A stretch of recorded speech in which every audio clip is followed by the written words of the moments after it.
哎，这么晚怎么还没睡啊？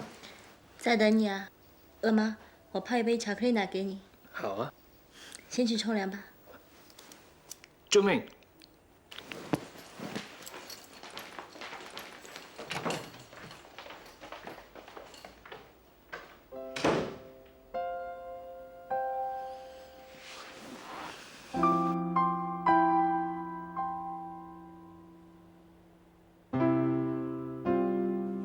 既然有一个男人那么爱着你，你就应该珍惜才对。所以，我给你的劝告是：不要让他知道一切。男人通常不会大方到替别人抚养孩子的。想什么想到那么入神？是不是在想世界的事啊？喝吧，哎，你呢？我看你喝。不可以呀、我不要你看我喝，我要你陪我喝。真拿你没办法。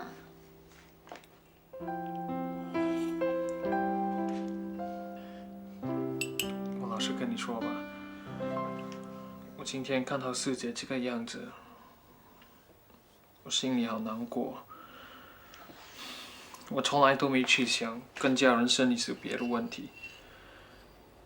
我们家6个人，好像很自然的一定永远会在一起。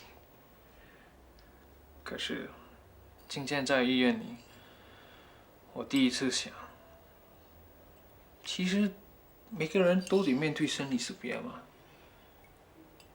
是啊，其实看透了，这是一种自然规律，谁都避免不了的。也许，正因为有了这种生离死别，人才会更珍惜彼此之间的感情。洋洋，如果有一天我会离开你，或者说你会离开我，我们都要平静的接受，谁都不要难过。不，我办不到。为什么？我不可能不伤心的嘛。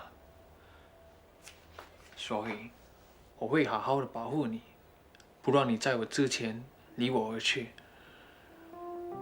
我宁可你为我伤心，也不要我为你伤心。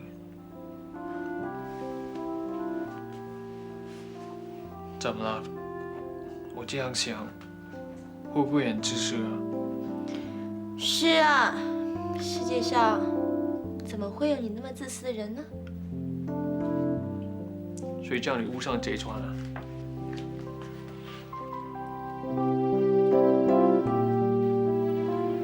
所以，还是把孩子打掉，然后当做什么事也没有发生过，去追求你自己的幸福。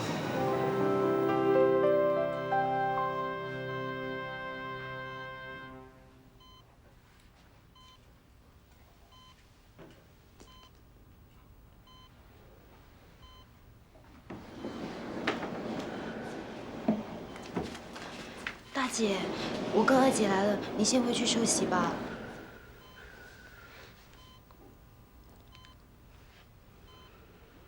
阿明，阿明，什么事？什么事？没事，你跟大姐守了一整晚，先回去休息吧。大姐啊，静静怎么样了？我刚进去看她，还是这个样子。阿明啊，我看你也累了，你还要开档，你回去休息吧。我送你们一起回去吧。不用了，我还想坐一会儿。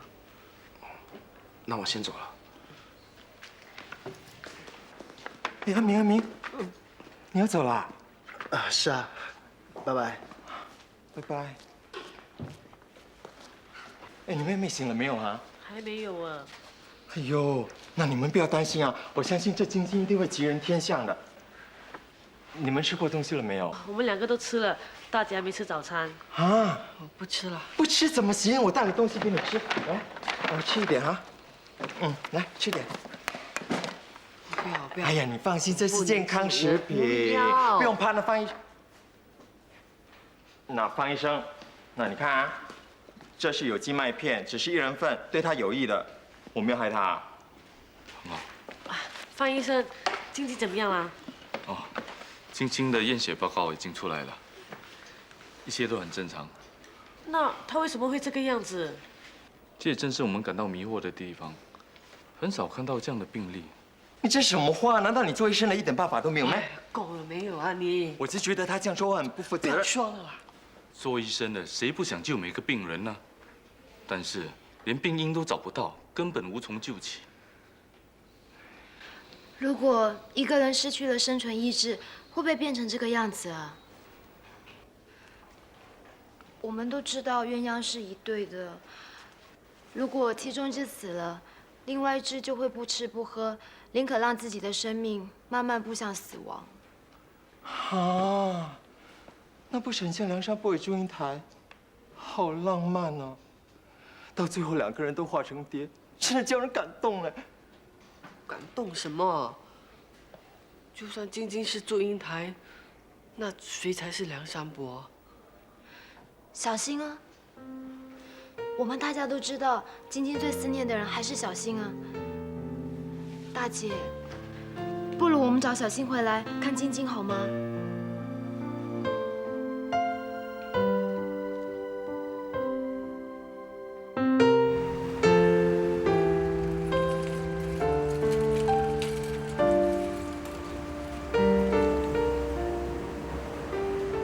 这个眼皮子跳不停啊！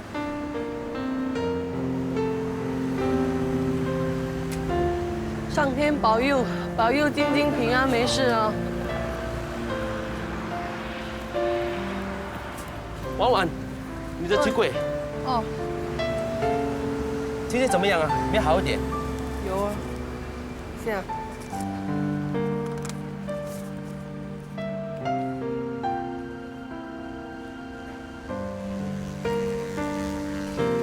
哎爹，笑一个啦！哎呀，我知道你为了晶晶的事情心情不好，不过你要答应我，一定要好好照顾自己，那要保持心情开朗，不要让悲伤击倒，这样你才有能力照顾你妹妹吗？啊？你说的很容易啊，她又不是你妹妹。晶晶迟早是我妹妹吗？我对她的关心是跟你一样的。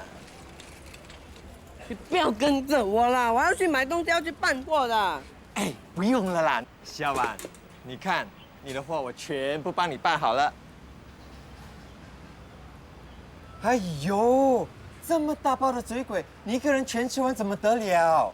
我又没有说要吃完，这样给婆做嘛。哎呀，不是我给博，是你那个方医生给博，他要我好好看着你。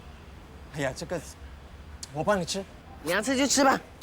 你看我2只手都拿了东西，怎么吃？你喂我啦。你少恶心了你呢！以后我没有这样办货，你不要这样自作聪明啊！哎呀，人家也是关心你嘛，你又要跑医院，要做生意，我怕你累垮了。我累垮关你屁事啊哈！好心你啦，你不要硬硬挤了，看你这种吃法我都辛苦啊！你放心吧，我被吃完了。你这样说我就放心了。这种东西是多没有营养的。我给你泡了有机麦片，回去记得吃哈。你不要再跟我说什么有鸡有鸭了。老实说，你肯出多少？什么？我把店让给你，你出多少？我也没有说要买你的店。你不是一直想打我这间店的主意吗？现在我卖给你，不是可以如愿以偿喽？你生意做得好好的，为什么要卖？经过晶晶这件事之后呢，我已经想开了。为了这间店呢，每天7早8早，5点就要起床，一年忙到头，只有在农历新年才休息那2、3天。我不想再让晶晶跟着我一起辛苦了，我想把店卖了，休息一下，以后再打算哦。你不可以这样的啦，我已经习惯天天看到你了嘞。不要假了啦！你不是整天想尽法宝要得到我这间店吗？现在我要卖给你，你又扭扭捏捏的，你是不是趁机想要压低我的价钱啊？你不要把我想的这么坏好不好？对，我是很相信风水，你那间店的风水真的很好，在那店做生意一定会发的。那不是好喽？以后你就可以要风得风，要水得水了吗？就不用整天想尽办法来讨好我吗？啊，你出个价，只要价钱合理，我们就找律师签个字，你慢慢考虑，再让我知道吧。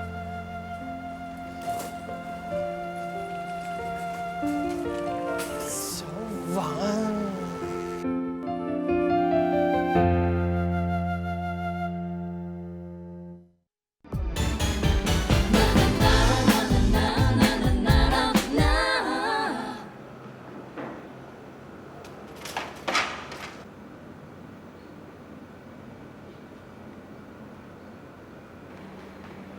大姐，喂，小魏，你今天不用上班吗？不用啊，这2天没有团来新加坡，我正好休息，就可以来店里帮你喽。你的眼睛怎么了？不知道为什么我的眼皮啊一直跳一直跳。肯定因为是太累了。如果是这样就好，我最担心就是有不好的事情要发生。不会的。你没有听过人家说吗？眼皮一直跳就是表示有事情要发生了。哎呀，大姐，你不要自己吓自己了，没事的啊。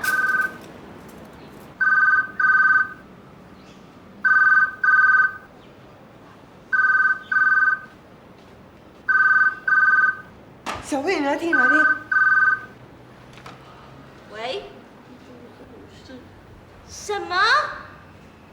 你再说一次。你有没有搞错啊？你都跟我讲定了，现在跟我说不要。大姐，那个 Peter 说要取消下午的饭盒。那就好，那就好。哇，取消就取消，真的是被吓死人了。哦，知道了。大姐，你不舒服啊？就是了，现在只要有电话一响啊，我的心就砰砰跳，我真的很怕医院打电话来啊。放心吧，没事的。周末你也不舒服啊？没有啊，我只是吃的太饱了，吃点酸的容易消化，没事的。你最近老是喜欢吃酸的东西，是不是有啦？不是，我只是觉得好吃而已。女人啊，无缘无故突然间喜欢吃酸的东西啊，很可能就是有啦。你有没有去给医生看看？没有啊。然后他跟我说，他一直是对你规规矩矩的，可我才不相信他。男人呢，他们一色起来什么都不管的。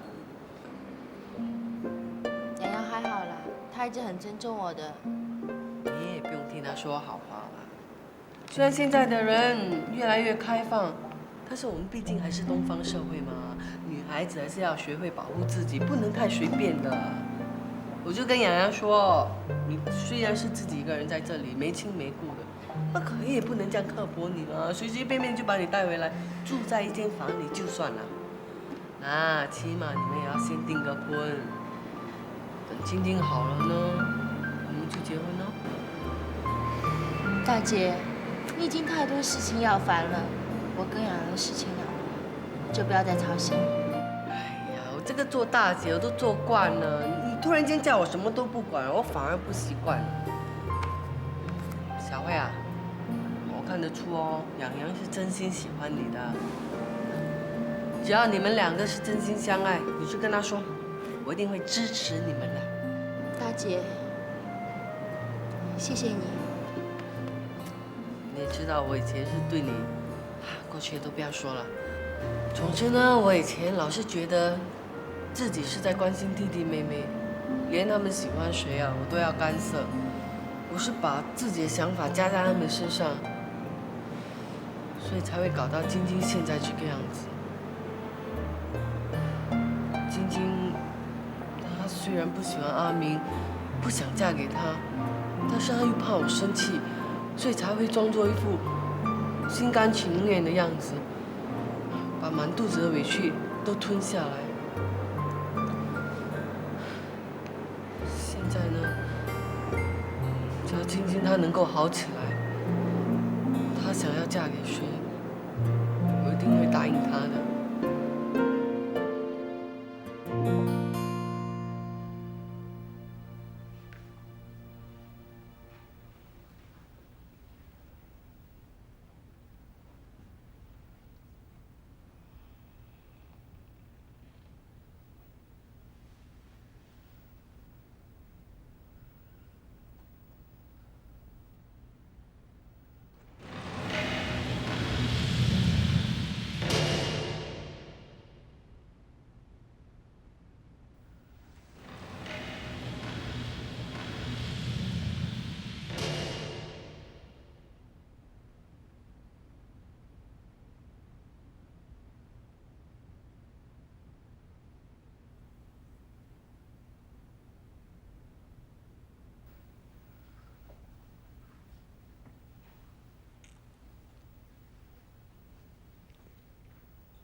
晶晶啊！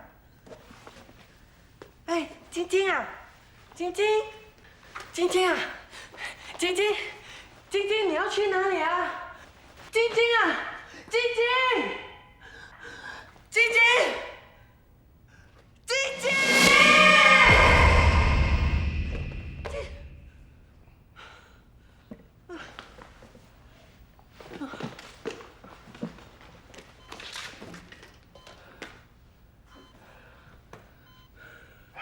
大姐，已经6点多了，我看你先回去吧，这里我帮你看住就行了。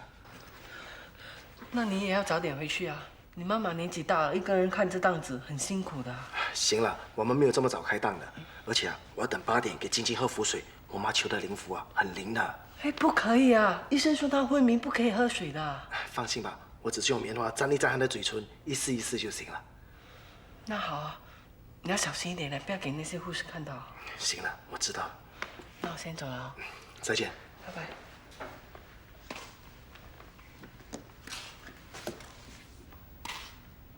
阿明对晶晶还真有心啊！晶晶啊，你怎么那么想不开？女人最重要就是嫁个会疼你的老公。那个什么小新，一恢复记忆就跑到不见人影了，心里怎么还会有你呢？你是祝英台，就怕他不肯做梁山伯啊！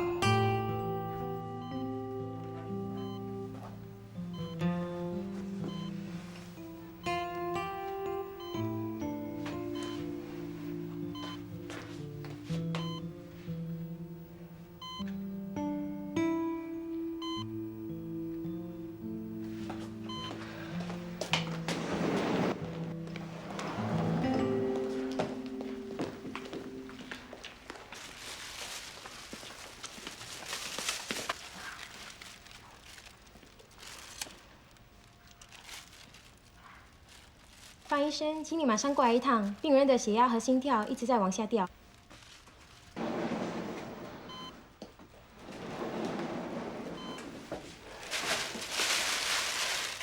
晶晶啊，这符水呢是我妈从踏青宫求回来的。他们说这个很灵的，你喝了之后一定会平安无事。到时候我们就可以如期举行婚礼了。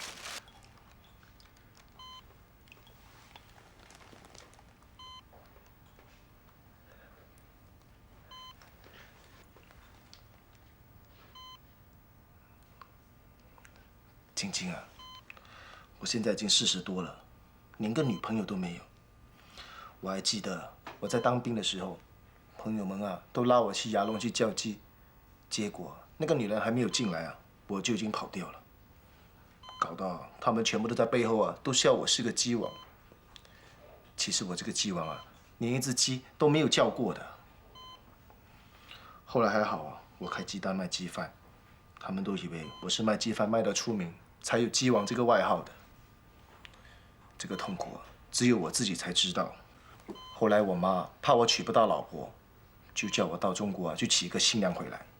结果就娶到了那个小慧。她来了之后不止大吵大闹，连碰也不肯让我碰她一下，还在背后笑我是无能的。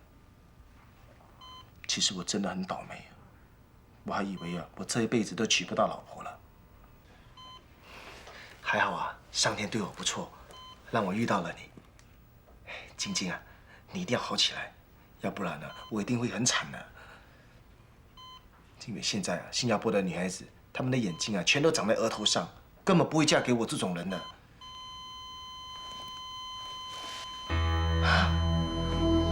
怎么会这样呢？是不是我说错什么了？大仙保佑，大仙保佑，晶晶，大仙保佑，大仙保佑！什么事医生，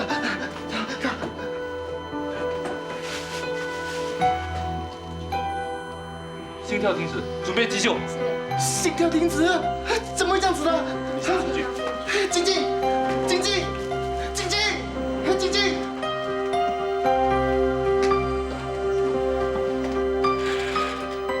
惨了惨了，怎么办怎么办？大仙保佑，大仙保佑！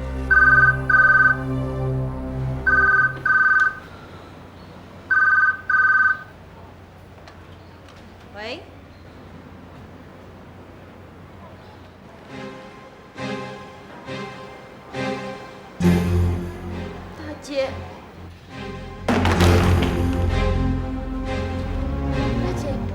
吧？表哥，你快告诉我，是不是晶晶呢？阿明打电话来说四姐的心跳已经停止了，不过医生正在抢救。我就知道要出事了。你快打电话给二姐他们，叫他们全部人都到医院去。啊，好，快！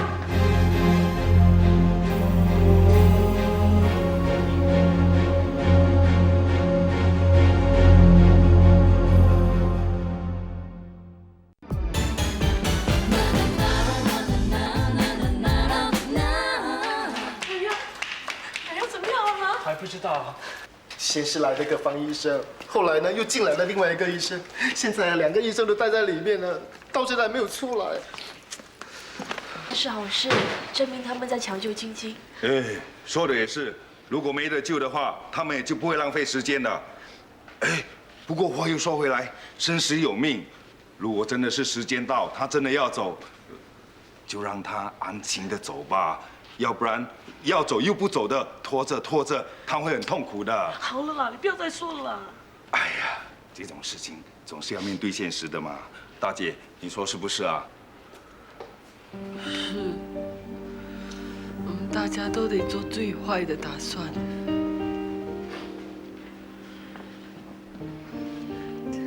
怎么样，人都到齐了吗？晶晶想见的人应该都到了吗？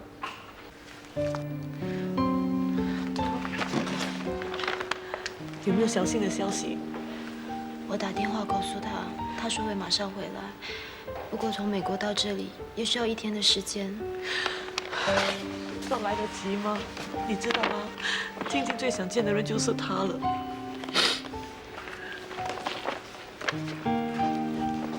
大姐，我要玲玲带了晶晶最心爱的衣服来。如果晶晶，就让她穿着漂漂亮亮的上路吧。如果等到身体硬了，就很难穿了。等到殡仪馆的人来，他们粗鲁得要命。哎呀，事情到了这个地步，你还忌讳什么呢？大家应该好好的商量一下怎么办理后事，免得事情发生了之后才来手忙脚乱。好啦，你不要在这里胡说八道了，晶晶不会死的，不会死的。我说的是万一，心跳都已经停了，大家都应该做好心理准备。我相信大家都不希望晶晶走的，不过总不能够等到事情发生了之后才来急呀。都说晶晶不会走了，你还在这里讲。你发什么脾气？我说的是万一啊。晶晶不会死的，这样冷静一点啊！小心！你终于来了。那，这个才是你真正的敌人呢。于先生，你好，谢谢你千里迢迢的来看晶晶了。晶晶怎么了？四姐心跳一度停止，医生正在抢救。我要见她。哎，于先生，医生正在抢救中了，他不让我们进去，我看你还是先坐吧。来，不，我要进去。哎，小思琪，你要做什么？让我进去。对不起，你是不可以进去的。什么事？让我跟医生说吧。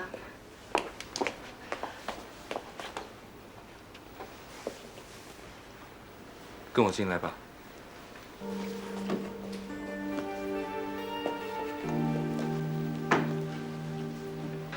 大姐，她怎么会来的？是我叫柔柔通知他的，只要能够救晶晶，什么都要试一试。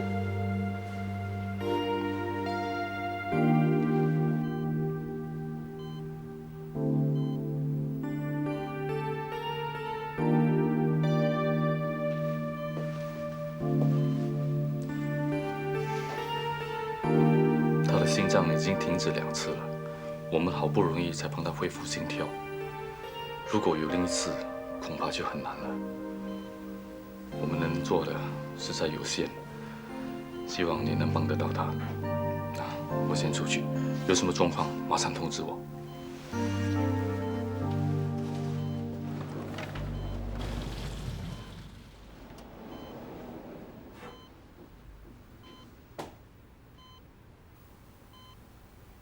晶晶，我是小西南，还记得我吗？小新这个名字是你帮我取的。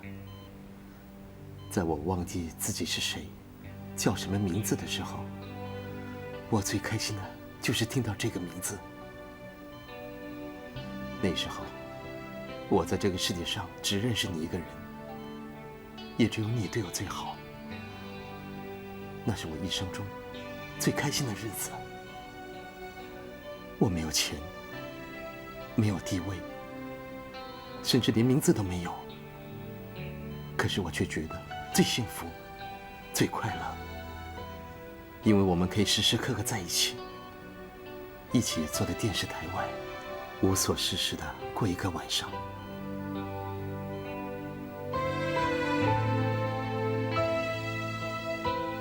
一起走过长长的后巷，一起踩着脚程，踏在清晨的路上。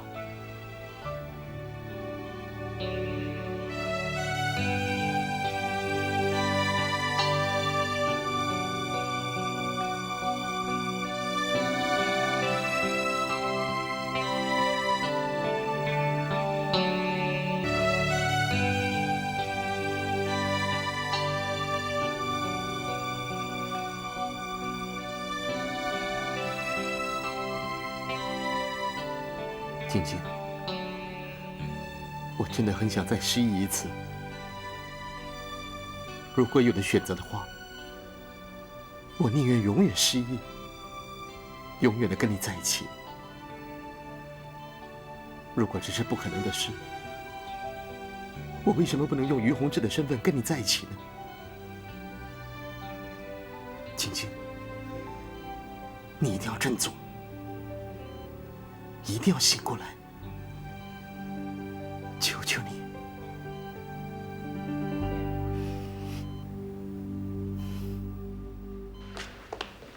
哎，诺文哥，医生，我四姐的情况怎么样？是啊，怎么样了？她的心跳已经恢复正常，而且血压也开始回升，这是好征兆。现在小新在里面陪着她，你们暂时不要进去打扰他们。你们叫她回来是对的，真的很奇妙。我相信晶晶真的知道她回来了。谢谢你啊，谢谢范医生。谢谢你啊。谢谢诺文哥。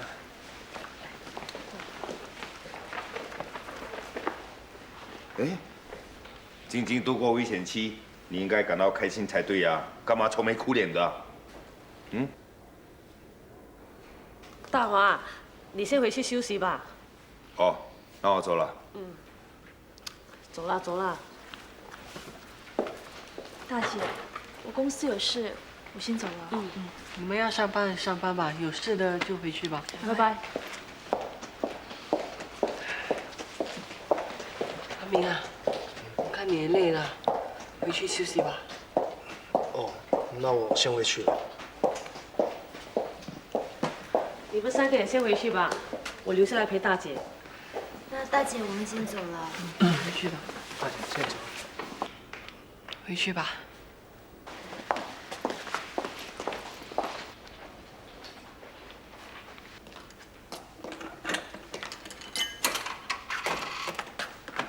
哎呀，哎，阿明啊，你够不够银角？给我5毛，我银角不够。哎呀，我要的是5毛，你干嘛给我2毛？哦。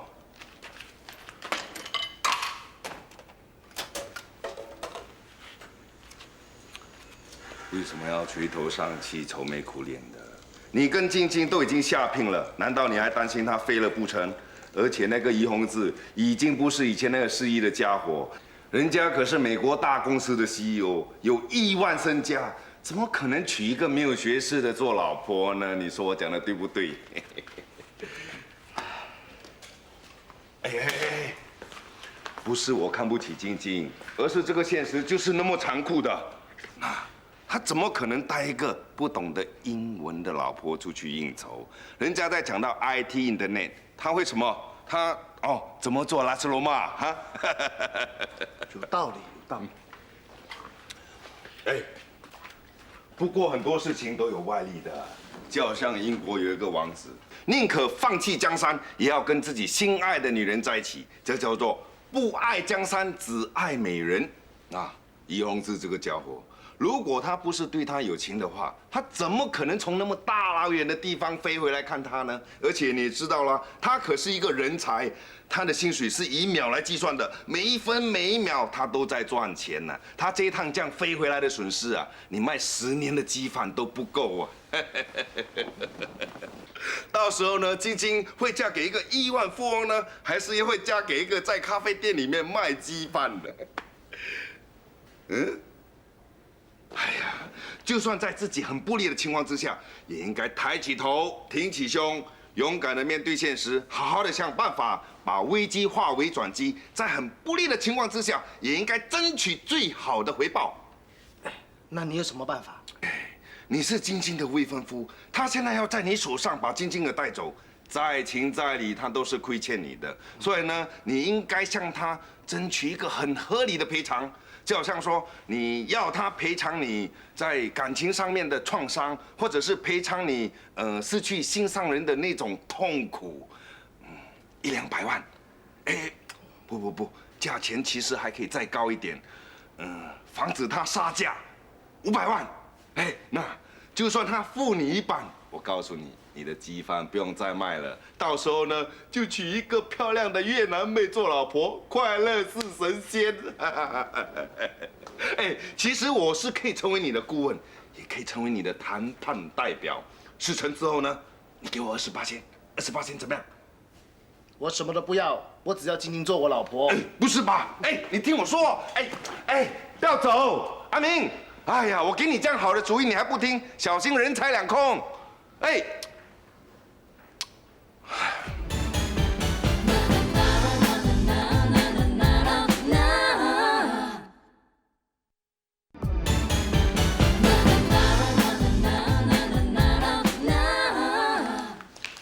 姐，喝咖啡吧。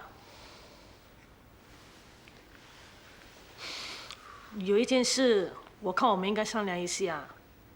什么事？如果晶晶好起来了，是不是要她嫁给阿明？哎呀，我就知道你会问我这个问题，我现在自己也很头痛啊。你说呢？其实晶晶搞成这个样子，我看很难了。如果再逼她的话，真的不知道会发生什么事的。到时又不知道怎么去跟阿明交代。其实我看得出阿明对晶晶真的是很好。要不然这几晚他也不会在这边守着，宁可在这边睡觉了。还有啊，他妈妈那边呢？丑人呢，肯定是由我这个大姐来当。我希望阿明知道我们的苦衷之后，不会怪我们哦。哎呀，不过我现在最担心的不是这个啊。那你担心什么？人家现在是大富豪，是有钱公子，他肯从美国回来看晶晶，已经算是有情义了。不过那并不表示人家就会要晶晶吗？到时晶晶怎么办？他能够受得了另一次打击吗？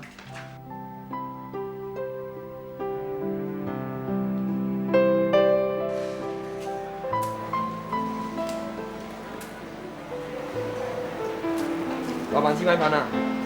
老板鸡排盘啊！人家叫鸡饭啊，你挂什么呆啊？哦。啊，很快就来啊，很快就来。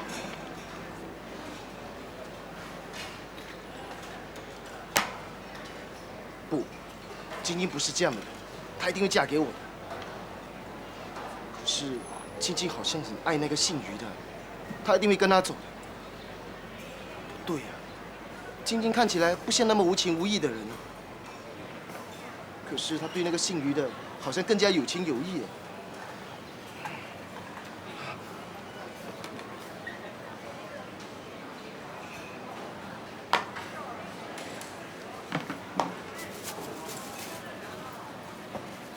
那到底晶晶会不会嫁给我呢？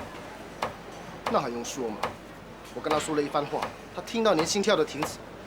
那个男人一跟她说话，她的心跳又恢复了，而且还越跳越正常。那我这辈子不是注定娶不到老婆了？为什么我的命会这么惨？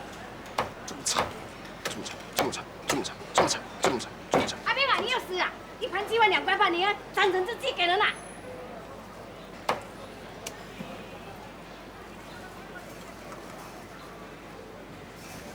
哎呀你！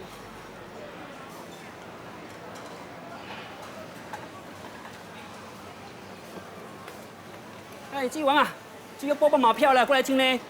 不用啦。哦。阿明啊，你有没有买0810啊？有啊。多少？20咯。你要死啊！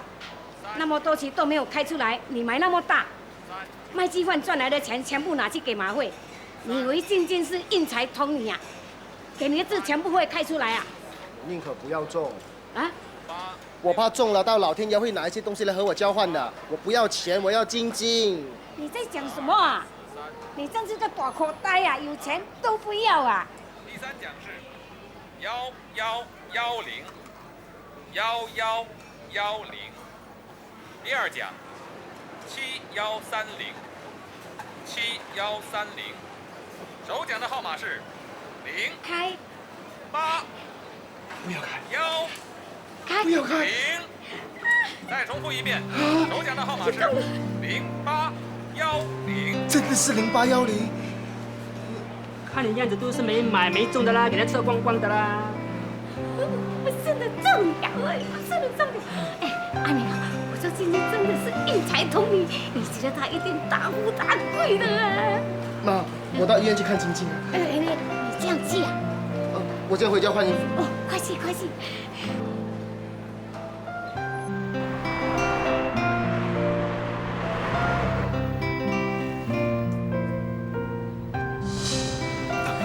是谁把他打成这样的？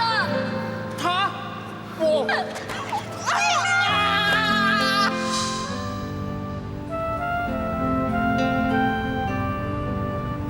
小静不会骗我的。我没有骗晶晶，我真的爱她。我也爱你。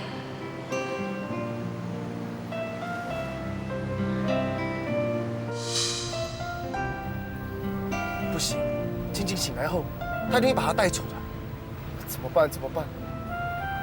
啊，对了，趁着晶晶还没有醒来之前，我先把她赶走。那晶晶一醒来过后没有看到她，那不就没事了吗？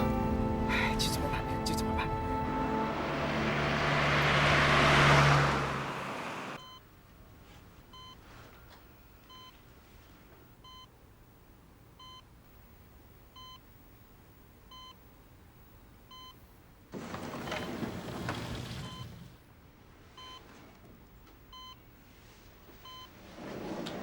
先生，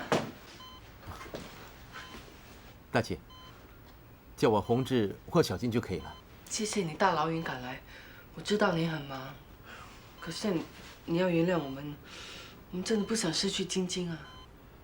你别那么说，其实我心里一直都很内疚。在我失去记忆的时候，晶晶一直都很照顾我。可是，当我恢复记忆的时候，那也不能怪你啊。我这个妹妹呢，她平时傻傻的，可是她心地善良，她一定会明白你为什么离开她，她不会怪你的。就因为这样，我更觉得内疚。医生说，晶晶现在的情况比她刚进来的时候好很多了。如果一切顺利，她随时都会醒过来的。你有没有想过，如果她醒过来，你们……大姐，请你让我跟晶晶在一起。我是真诚的。我这个做大姐的，以前也是管得太多了。感情的事呢，我看还是由晶晶自己做主好了。对了，你在这里陪了她一整天了，你回去休息吧。这里让我来陪她好了。好吧，我先回酒店 check in 后再回来。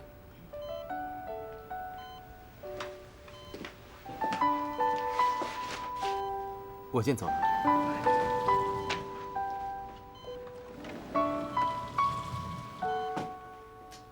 这个人还算有良心，可是阿明怎么办呢？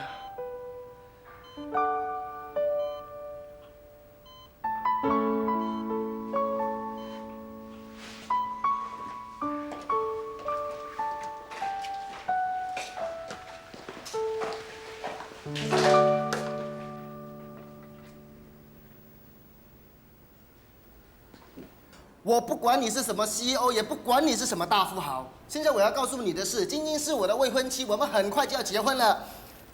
那这是喜帖，农历8月初10呢，就是我们大喜日子，到时候早点到。我觉得现在谈这些东西没什么意义，不如我们一起祈祷晶晶早日复原，其他的事等晶晶恢复健康再说吧。我早就知道你们这么说，你们这些读书人呢最阴险狡猾了。你明知道晶晶醒来之后一定会跟你在一起的，所以你才故意这么说。难道你对晶晶没有信心吗？当然有啦。那你还担心什么呢？这样吧，我们一起协助晶晶早日复原，其他的事等晶晶恢复健康再说吧。嘿嘿，你别想就这样一走了之。那你还想谈些什么？我要你在晶晶醒来之前就走。对不起，我办不到。你一定要办到，我不能够让晶晶见到你。真的对不起。好了，那你说你要什么条件？只要我办得到的话，我一定去做。啊，我知道你是有钱人，可是人不会嫌钱多的，对吗？我刚刚中了马票，我有10几20万，我全都可以给你。如果你嫌不够的话，我连屋子和车子都拿去卖了，我鸡饭档也可以顶给别人，只要你不要抢走我的经济。你不出声，我当你同意了。你肯为晶晶做出那样的牺牲，我很感动。可是我以前太对不起晶晶了，我不想再对不起她。晶晶不适合你的，你怎么说也是 CEO， 晶晶只是拉西罗马。我是说她是卖拉西罗马的，她连英文都不会讲，你们距离也相差这么远，她跟你在一起，这不会有幸福的。我以前也是这样想，我对自己有这样的想法感到很惭愧。如果你真的爱一个人，就不应该考虑他的身份，要不然那就不是爱了。阿明，你明白吗？我知道你很爱晶晶，我也爱她，我是不会放弃的。对不起。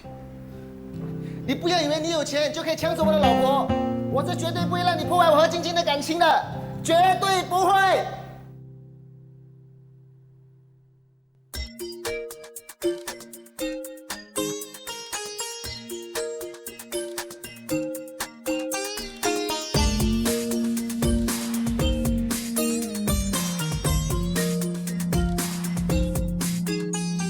清新的空气，终于能再次呼吸。